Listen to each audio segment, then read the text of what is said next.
அது ஒரு பழைய வேஸ்ட் பேப்பர் எல்லாம் போட்டு வைக்கிற ஒரு கராஜ். எல்லா தேவையில்லாத பொருட்கள் எல்லாம் அது உள்ள போட்டு போட்டு வச்சிருப்பாங்களாம். அது உள்ள நிறைய பூச்சி எல்லாம் வாழ்ந்துட்டு இருந்தான்.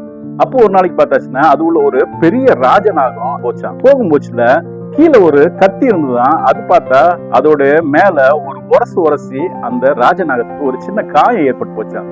ராஜநாகம், நான் இவ்வளவு பெரிய பாம்பு, நான் கடிச்ச மனுஷங்களே ஒரு நிமிஷம் கூட உயிரோடு இருக்க மாட்டாங்க, நீ பார்த்தா என் மேல ஒரு சின்ன காயத்தை ஏற்படுத்திட்டே அப்படின்னு சொல்லிட்டு என்ன படிச்சான், அந்த ராஜநாகம் என்ன படிச்சான், கத்திய ஒரு கொத்து கொத்துச்சான். ஒரு கொத்து கொத்துனவனு பார்த்தாச்சுன்னா அதோட வாயே கிழிஞ்சு போச்சான். அப்போ நீ என்னுடைய வாயே கிழிச்சிட்டே அப்படின்னு சொல்லிட்டு அந்த கத்தியோட சேர்ந்து புரண்டு சண்டை போட்டு அதை முறுக்கிட்டு கிடக்கும் போச்சுல அதோட உடம்புல நிறைய வெட்டுக்காயங்கப்பட்டு அந்த ராஜநாகம் செத்து போச்சான். ஆமா ஃப்ரெண்ட்ஸ், நம்மளுக்கும் மற்றவங்களுடைய ஒரு சின்ன சண்டை ஏற்படும் போச்சுல அதை உடனே சமாதானமா ஆக்கிக்கிட்டு நம்ம போகும்போச்சுல நம்மளுடைய லைஃப் சந்தோஷமா இருக்கும். எல்லா மதங்களும் நம்மளுக்கு என்ன கற்பிக்குதுன்னா நம்ம சாந்தமா இருக்கணும், மற்றவங்களோட சண்டை போடக்கூடாது அப்படின்றதுதான் எல்லா மதங்களும் நம்மளுக்கு கற்பிக்கிறது.